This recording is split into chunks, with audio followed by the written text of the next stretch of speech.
My name is Teresa Mattia.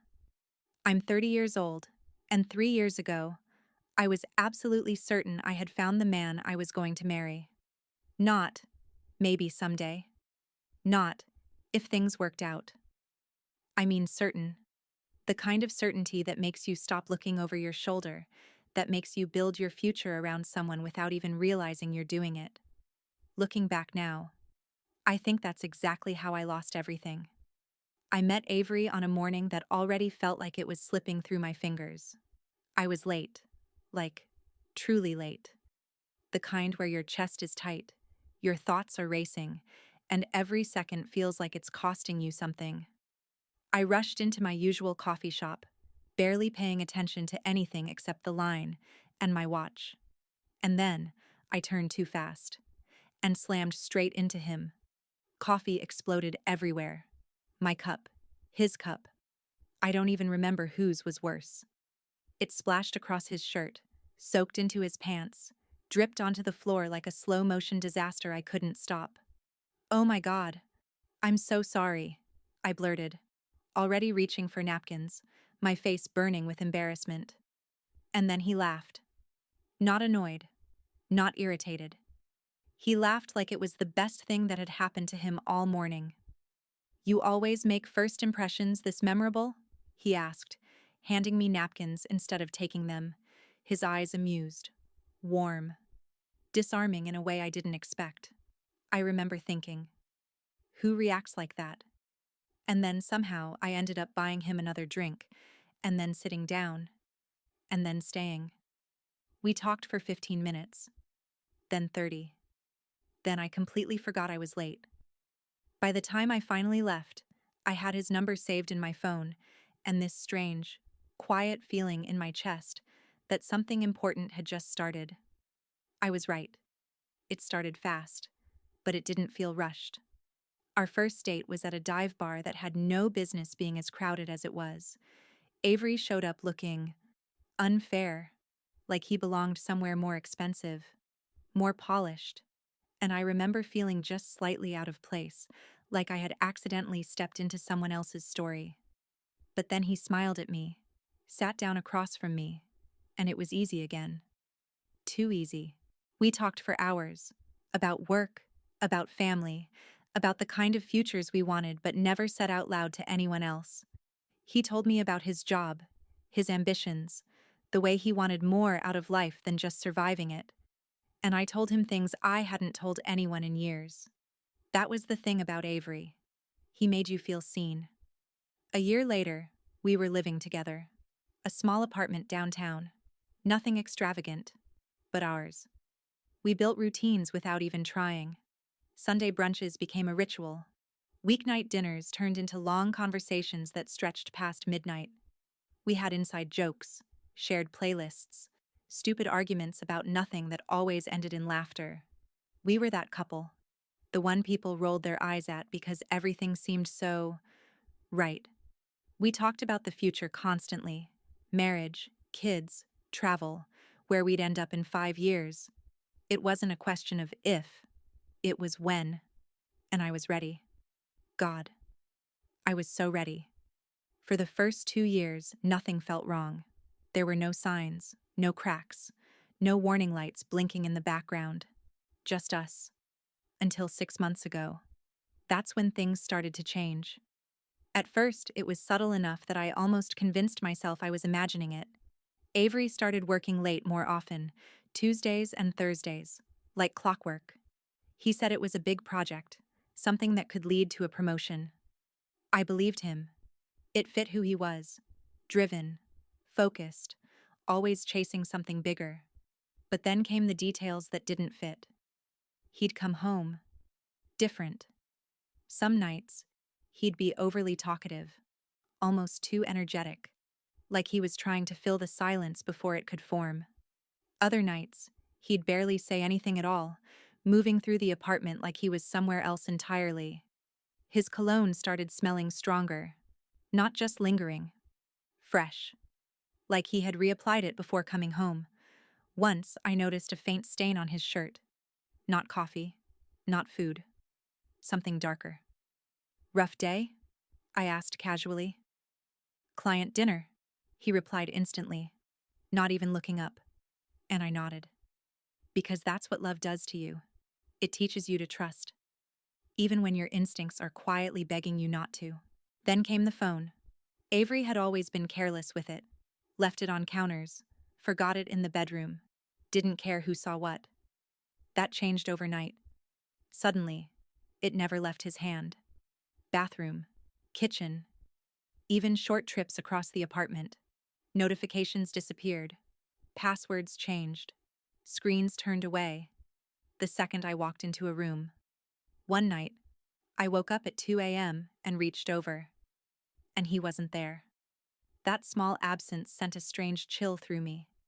I found him in the kitchen, standing in the dark, the light from his phone illuminating his face as his fingers moved quickly across the screen. When he noticed me, he flinched. Actually flinched. Like I had caught him doing something he wasn't supposed to be doing. Jesus, you scared me, he said quickly, turning the phone face down. What are you doing? I asked, my voice still heavy with sleep. Work emails. At 2 a.m? Yeah. Big deadline. I stared at him for a second longer than I should have, and then I let it go. I went back to bed, and I ignored the feeling sitting heavy in my chest. After that, the pattern became impossible to ignore. Phone calls he'd taken another room.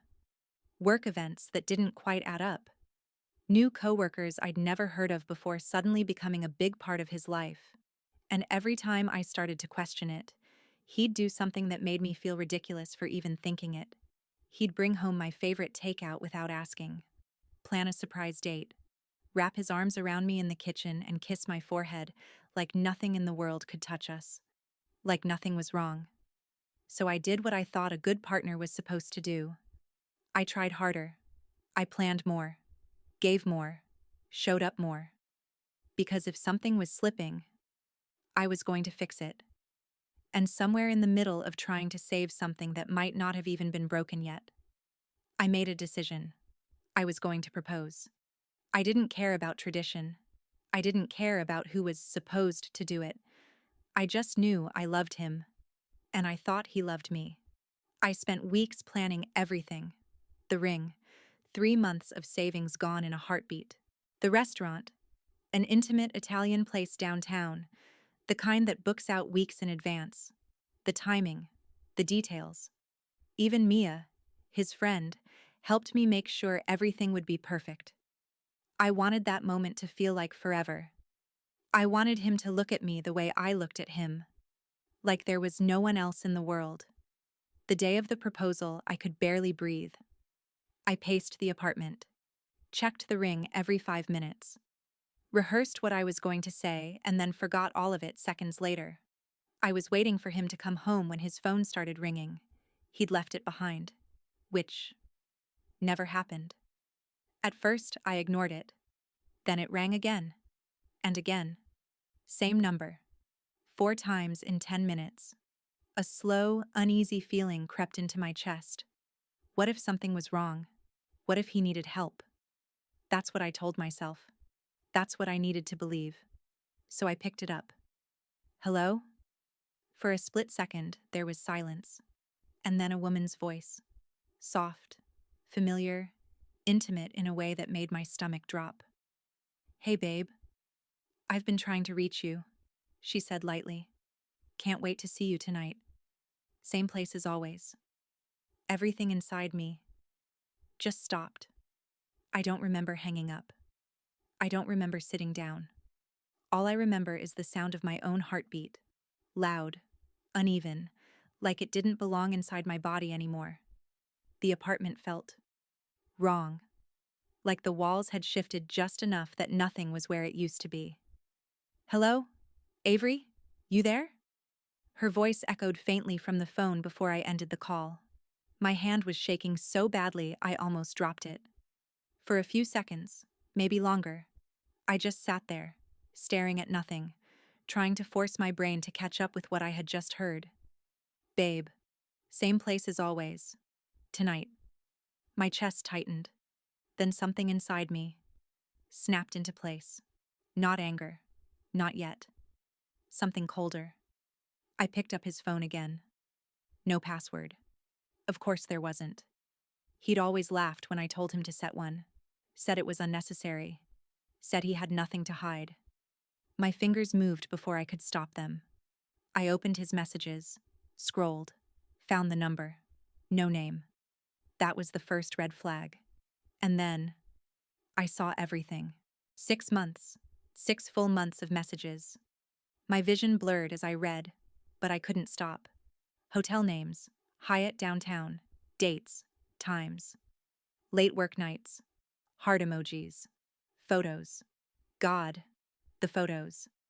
I physically recoiled, my stomach twisting so violently I thought I might throw up right there on the couch. But the worst part wasn't the cheating. It was me. They talked about me, like I was a joke. He still has no idea. Too busy playing perfect girlfriend to notice anything. I swallowed hard, bile rising in my throat. Perfect girlfriend. That's what I'd been to him. A role, a convenience, something to keep around while he built something else with someone else. And then I saw it. Their future. Plans. Real ones. Talking about moving in together. About how he'd leave me after the holidays, because he didn't want to ruin Christmas. A dry, hollow laugh escaped me. How thoughtful. How incredibly considerate. My hands were ice cold now.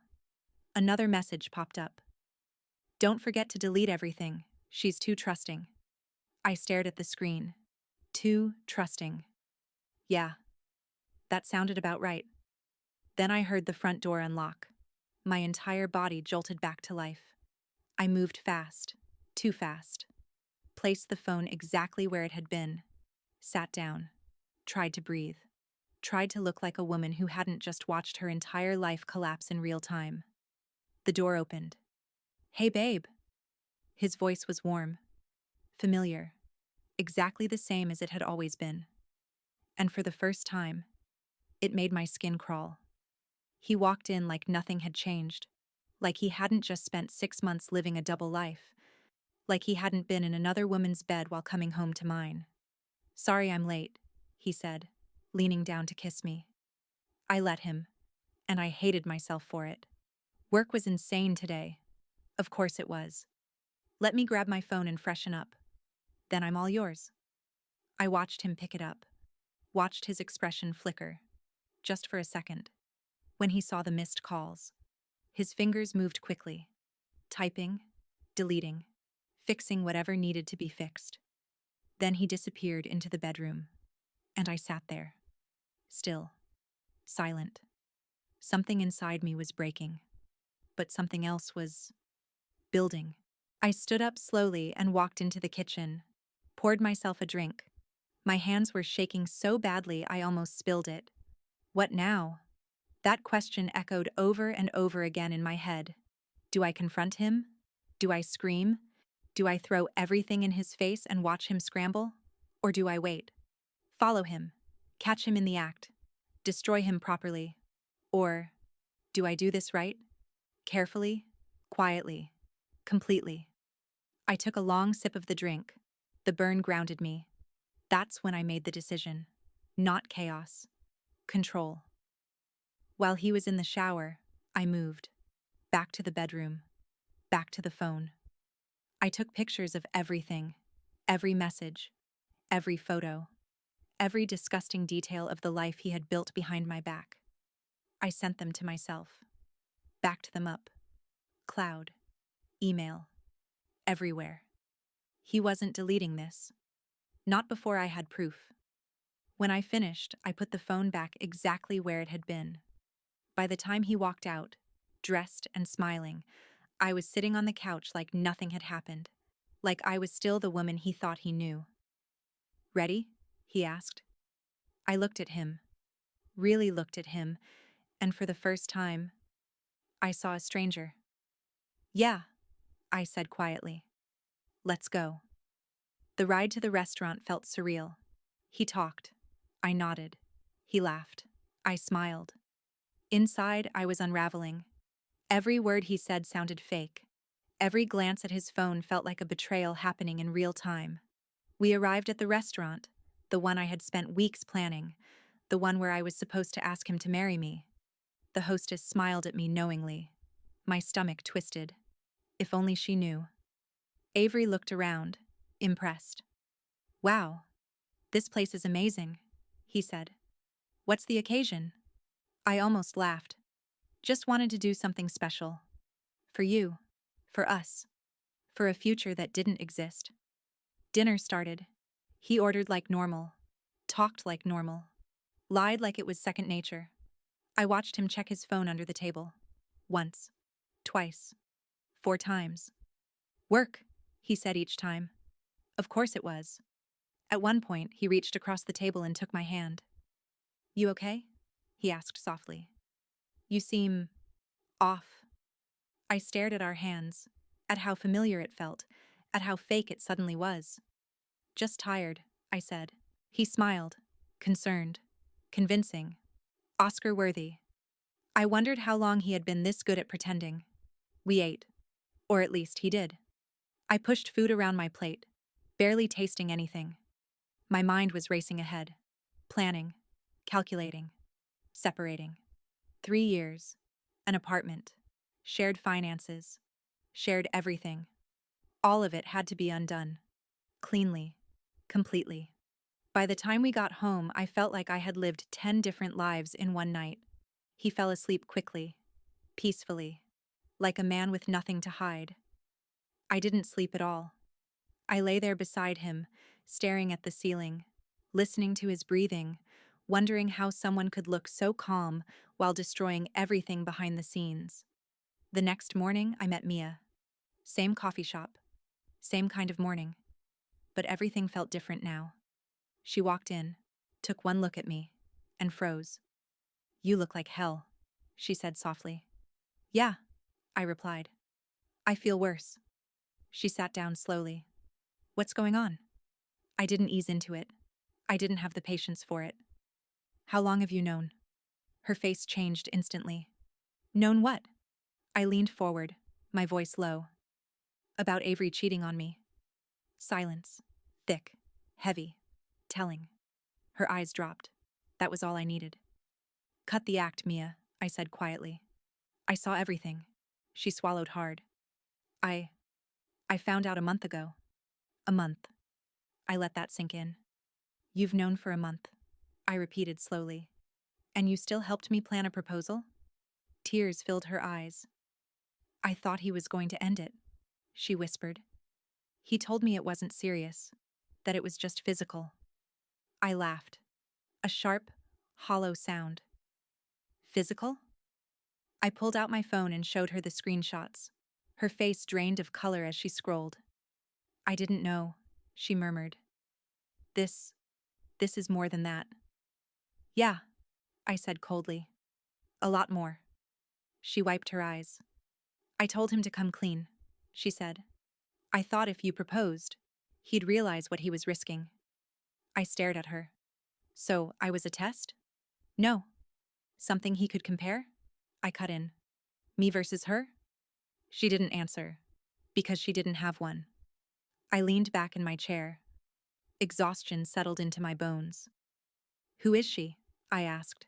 "Someone from his company," Mia said quietly. "They met at a conference. Her name's... I think it's Lauren." Of course it was. Of course it started with a trip. With a lie. With something I had trusted. I nodded slowly. Everything was lining up now. Every late night. Every shift in behavior. Every moment I had chosen to ignore. Mia hesitated. "What are you going to do?" I didn't answer immediately. Instead, I opened my phone, pulled up the email I had drafted the night before. Her eyes widened as she read it. Family, friends, coworkers, screenshots attached. Everything. "Teresa," she whispered. "This is... brutal." I looked at her. "You know what's brutal?" I said calmly. "Planning to propose to someone who's planning a life with someone else." She didn't argue, because she couldn't. "When are you sending it?" she asked softly. I locked my phone. After I talked to him, I stood up. This time, there was no shaking, no hesitation, just clarity. I'm done being the one who doesn't know. By the time I got home, I wasn't shaking anymore. That was the strangest part. 12 hours earlier, my entire world had shattered in my hands. And now, I felt calm, not peaceful, not healed, just certain. Avery was at his usual Saturday yoga class, the one real thing in his carefully constructed schedule of lies. I didn't waste a second. I called in sick to work. Then I called Jake, my friend, the one person I knew wouldn't ask questions I wasn't ready to answer. I need help moving, I said. Now. He didn't hesitate. Within an hour, he was at the apartment with his truck. And just like that, I started dismantling 3 years of my life. Clothes, electronics, personal items, everything that was mine, and only mine. I left the furniture, left the kitchen things we'd picked out together, left the life we had built. Because suddenly, it didn't feel like mine anymore. It felt contaminated. Jake worked quietly beside me, glancing at me every so often like he wanted to say something, but didn't. "You sure about this?" he finally asked as we loaded the last box. I didn't even look up. That's the point. By noon, it was done. 3 years, reduced to a few boxes and a trunk full of memories I wasn't sure I wanted anymore. Before I left, I placed my key on the kitchen counter. Next to it, a single note. I know everything. Be home at 1. Nothing else. No emotion. No explanation. He didn't deserve that. Jake drove me to his place, helped unload everything, then hovered near the door. "You want me to stay?" he asked. I shook my head. "No. I need to do this alone." At exactly 1 p.m., I walked back into the apartment. Avery was already there, standing in the middle of the living room, frozen. His eyes darted around the space, the missing things, the empty corners, the absence of me. "What's going on?" he demanded, his voice tight. "Where's your stuff? Why is your key?" I didn't say a word. I pulled out my phone, pressed play. His own voice filled the room. Soft, intimate. Not for me. Never for me. "I miss you. I can't wait to see you tonight." The color drained from his face instantly. "Teresa, don't," I said sharply. He stopped. "I saw everything," I continued, my voice steady, almost detached. "The messages, the photos, the hotel meetups, your plans." His mouth opened, closed. "I can explain." "No, you can't." Silence.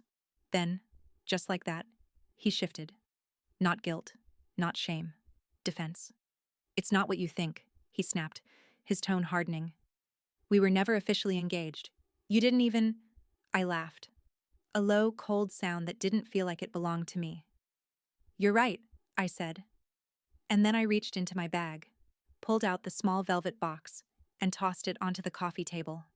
His eyes locked onto it. Confusion, then realization. "I was going to propose to you," I said quietly. The words hung in the air like something fragile and broken. "Last night, at dinner. That's why we were there." He stared at the box like it might disappear if he blinked. "I had everything planned," I continued. "The ring, the speech, the future." My voice didn't shake. That was the part that scared me. "But then your phone rang." His face cracked. I picked it up. Silence. I heard her. He swallowed hard. "Teresa, listen." "No," I said again, firmer this time. "You listen." I stepped closer. "You didn't lose me because you made one mistake," I said slowly. "You lost me because you built an entire second life while pretending to love me in this one." His expression shifted again. Desperation this time. "It didn't mean anything," he said quickly. "She was just—" "6 months," I cut in. 6 months of nothing. That's impressive." He ran a hand through his hair, pacing now. "I was confused," he said. "You weren't moving forward. I didn't know where we were going. So you cheated? His voice rose. I had to think about my future. I stared at him. Really stared. At the man I thought I knew. And finally saw him for exactly who he was. You didn't think about your future, I said quietly. You hedged your bets. That hit. I saw it. The truth landing harder than anything else I'd said. He stepped toward me, reaching out. Please, he said, his voice breaking now. We can fix this. I'll end it. I'll do whatever it takes. I stepped back. No. The word was simple. Final. There is no we anymore. His face crumpled. You love me, he whispered. I know you do. I held his gaze. The person I love doesn't exist, I said. Silence swallowed the room. I reached into my bag again, pulled out a folder, dropped it onto the table beside the ring. I'm off the lease, I said. The joint account is closed. Your half is already transferred. Utilities are separated. He blinked at me, stunned. You're leaving? I already did. Panic flickered in his eyes. Real panic. The kind that comes when the safety net disappears. Teresa, wait. I turned toward the door, then paused. Oh, I added casually, like it was an afterthought. You might want to check your email. His entire body went still. What did you do? I looked back at him, and for the first time, I smiled. I told the truth. 5 seconds later, I was in my car. 10 seconds later, I hit send. Family, friends, coworkers, screenshots, proof, everything. Then I turned off my phone and drove. For hours. No destination, no plan, just distance. Because that's what I needed. Distance from him, from the lies, from the version of myself that had ignored every warning sign. The fallout came fast. When I finally turned my phone back on, it exploded. Calls, messages, voicemails, his family, angry, mine, concerned, mutual friends, shocked. But the most interesting part? Work. Turns out, the woman he'd been sleeping with wasn't just some random distraction. She worked under a senior executive, who was also engaged. And now, everyone knew. Careers collapsed overnight. Reputations burned. Secrets dragged into the light. And me? I left. New city. New job. New life. Clean break. No forwarding address. No second chances. He tried to contact me. Of course he did. Calls. Messages. Apologies. Promises. I blocked them all. Because some things don't deserve closure. They deserve silence. A year later, I was sitting in another coffee shop. Different city. Different life. When someone accidentally bumped into me. Coffee spilled. And for a split second, I froze. Then he laughed. Wow, he said, handing me napkins. That's one way to make an entrance. I looked up. And this time, I didn't feel like I was stepping into someone else's story. This time, it felt like mine.